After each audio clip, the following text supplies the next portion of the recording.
నమస్తే, welcome to our channel. నేను ప్రియాంకరావు. నారా లోకేష్ గారు సోషల్ మీడియాకి స్వేచ్ఛనిచ్చారు, ఇక ఏదైనా చేయొచ్చు అన్న పాయింట్ ఆఫ్ వ్యూలో జనాలు ఉన్నారు. అసలు నారా లోకేష్ గారు నిజంగానే సోషల్ మీడియాకి స్వేచ్ఛనిచ్చారా? ఇస్తే ఎలాంటి సిచ్యువేషన్స్ లో దేనికి ఇచ్చారు అనేది కూడా ఇక్కడ ముఖ్యమైన అంశం. సో దీని గురించి క్లారిటీ తీసుకునే ప్రయత్నం చేద్దాము. మనతో మాట్లాడడానికి సీనియర్ జర్నలిస్ట్ సిఎస్ రావు గారు ఉన్నారు. ఆయన అడిగి తెలుసుకుందాం. నమస్కారం సార్. నమస్తే. సోషల్ మీడియా అంతా కూడా ఇప్పుడు నారా లోకేష్ గారు సోషల్ మీడియాకి ఫ్రీ హ్యాండ్ ఇచ్చేసారు, స్వేచ్ఛ ఇచ్చారు, ఎక్కడుండి ఏ న్యూస్ అయినా వేసుకోవచ్చు అన్న పాయింట్ ఆఫ్ వ్యూలో ఉన్నారు. అసలు లోకేష్ గారు ఏం చెప్పారు, ఏ విషయంలో స్వేచ్ఛను ఇచ్చారు, ఏంటి ఆయన ఏమైనా కండిషన్స్ లాంటివి పెట్టారా? ఇప్పుడు లోకేష్ గారు లేదంటే చంద్రబాబు నాయుడు గారు ఎవరైనా సరే ఆంధ్రప్రదేశ్ ప్రభుత్వం ఎప్పుడు కూడా మీడియా మీద ఆంక్షలు పెట్టలేదు, ఆంక్షలు ఉండవు. తెలుగుదేశం పార్టీ అధికారంలో ఎప్పుడున్నా కానీ మీడియాకి స్వేచ్ఛ ఉంటుంది అనేటువంటి అభిప్రాయం ఎక్కువ మందిలో ఉంది. కాకపోతే మారినటువంటి పరిణామాల దృష్ట్యా, రాజకీయ పరిణామాల దృష్ట్యా గతంలో మాదిరిగా తెలుగుదేశం పార్టీ కూడా లేదు, తెలుగుదేశం పార్టీ ప్రభుత్వం కూడా లేదు. ఎందుకంటే నాకు దాదాపు 30 సంవత్సరాల నుంచి నేను జర్నలిజంలో ఉన్నాను కాబట్టి ఉమ్మడి ఆంధ్రప్రదేశ్లో చంద్రబాబు నాయుడు గారు ముఖ్యమంత్రిగా ఉన్నప్పుడు మీడియాకి స్వేచ్ఛ ఎంత ఉందనేది నాకు తెలుసు. మీడియాలో ఏదైనా ఒక న్యూస్ వస్తే ఇమీడియట్గా దాని మీద యాక్షన్ ఉండేది. అందువల్ల మీడియాకి ప్రాధాన్యత ఉండేది. అంతేకాదు మీడియాని అది రాయొద్దు ఇది రాయొద్దు అని చెప్పి రిస్ట్రిక్షన్స్ పెట్టి లేదంటే ఉద్యోగాలు తీసేసిన పరిస్థితి కానీ ఎప్పుడూ లేదు. తర్వాత మీకు 2004 తర్వాత పరిణామాలు మారిపోయి ఏ స్థాయికి వచ్చింది వాళ్ళ మీడియా? ఎవరికి వాళ్ళే సొంత మీడియా పెట్టుకోవడం, ఏ రాజకీయ పార్టీకి ఆ రాజకీయ పార్టీ సొంత మీడియా పెట్టుకుంటుంది. సొంత మీడియా పెట్టుకోవడంతో పాటు మిగిలినటువంటి మీడియా మీద ఆధిపత్యం చెలాయించేటువంటి ప్రయత్నాలు చేస్తూ ఉన్నాయి రాజకీయ పార్టీలు. ఒక రకంగా చెప్పాలంటే రాజకీయ పార్టీల ఆధీనంలో మీడియా హౌసెస్ ఉన్నాయి. ఇప్పుడు కొన్ని మీడియా హౌస్లో బ్లూ మీడియా అంటారు, కొన్ని ఎల్లో మీడియా అంటున్నారు, కొన్ని పింక్ మీడియా అంటున్నారు, కొన్ని ఏమో పిచ్చ మీడియా అంటున్నారు, ఇట్లా రకరకాలుగా అంటున్నారు వీటిని. సరే, ఏ మీడియా అయినా సరే ఇప్పుడు జగన్మోహన్ రెడ్డి గారు ముఖ్యమంత్రిగా ఉన్నప్పుడు ఒక సెక్షన్ ఆఫ్ మీడియాని అలౌ చేయాల, చంద్రబాబు నాయుడు గారు ముఖ్యమంత్రిగా ఉన్నప్పుడు ఒక సెక్షన్ ఆఫ్ మీడియాని అలౌ చేయట్లా. ఇది మనం చూస్తున్నాం. సో మీడియాకి స్వేచ్ఛ అనేది గత 15 సంవత్సరాల నుంచి దాదాపుగా అంతరించిపోయిందని చెప్పుకోవాలి. అయితే సోషల్ మీడియా వచ్చింది. సోషల్ మీడియా వచ్చిన తర్వాత కట్టడి చేయడం అనేది కష్టమైపోయింది. ఎందుకంటే మామూలుగా మెయిన్ మీడియా, ప్రింట్ మీడియా కానీ ఎలక్ట్రానిక్ మీడియా కానీ లిమిటెడ్గా ఉంటుంది కాబట్టి కట్టడి చేయొచ్చు. సోషల్ మీడియాని ఎట్లా కట్టడి చేస్తారు?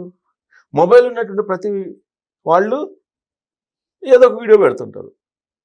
సో దాన్ని కట్టడి చేయడం అనేది అంత ఈజీ కాదు.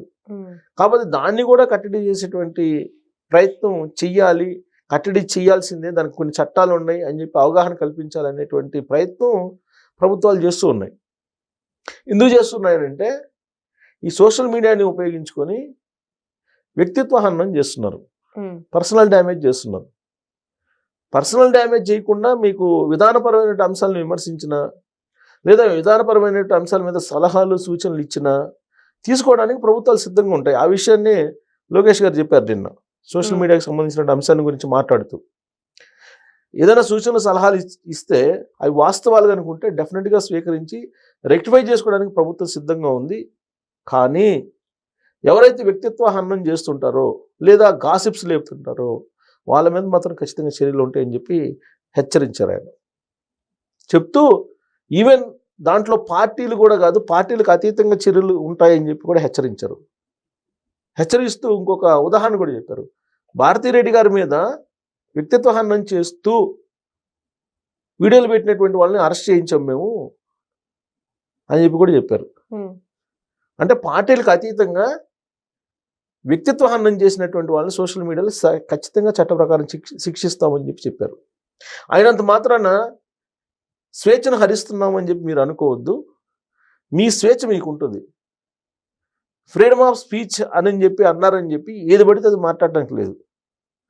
ఫ్రీడమ్ ఆఫ్ ఎక్స్ప్రెషన్ అనేది రాజ్యాంగంలో ఉంది కాబట్టి ఏది పడితే అది మాట్లాడటానికి చట్టం ఒప్పుకోదు. కాబట్టి చట్ట పరిధిలో మీరు ఏం చేసినా నో ఇష్యూ. కానీ మీరు కనుక ఎవరినైనా సరే వ్యక్తిత్వ హననం చేస్తూ లేదా గాసిప్స్ లేపుతూ విద్వేషాలు రెచ్చగొట్టేలాగా మీరు మాట్లాడినా లేదంటే వీడియో పెట్టినా పోస్ట్ పెట్టినా డెఫినెట్గా చర్యలు ఉంటాయని చెప్పేసి ఆయన చెప్పడం జరిగింది. చెప్తూ భారతిరెడ్డి గారి ఇష్యూ చెప్పారు. భారతిరెడ్డి గారి మీద ఆ మధ్య ఒకళ్ళు కామెంట్ చేస్తే పార్టీలకు అతీతంగా అరెస్ట్ చేశారు. వైఎస్ఆర్ కాంగ్రెస్ పార్టీ కాదు అతను, ఆ వీడియో చేసిన అతను, కానీ చేశారు.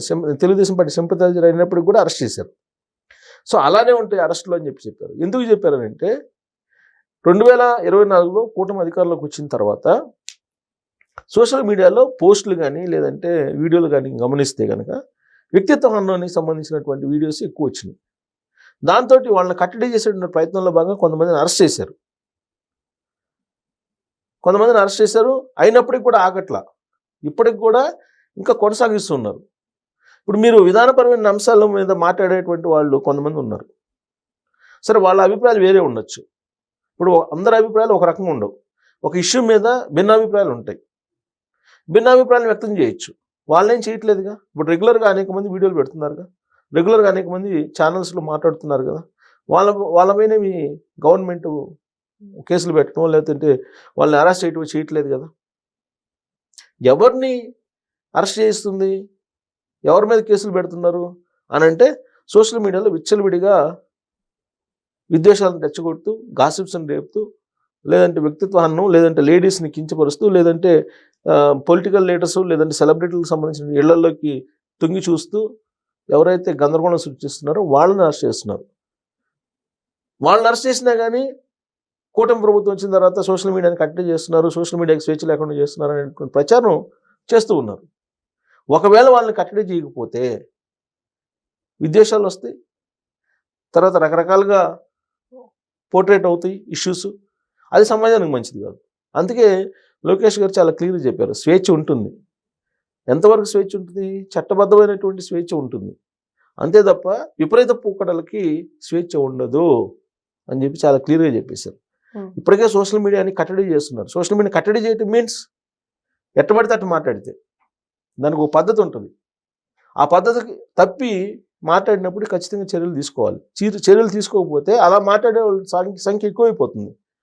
ఇప్పుడు ఉదాహరణకి వైఎస్ఆర్ కాంగ్రెస్ పార్టీ అధికారంలో ఉన్నప్పుడు కొడాలి నాని గారు మాట్లాడేవాళ్ళు, ఆ తర్వాత వల్లంనేని వంశీ గారు మాట్లాడేవాళ్ళు. వాళ్ళు అన్పార్లమెంటరీ వర్డ్స్, లా భాష, భూత పురాణాలు చెప్పటంలో పిహెచ్డీలు చేసేవాళ్ళు.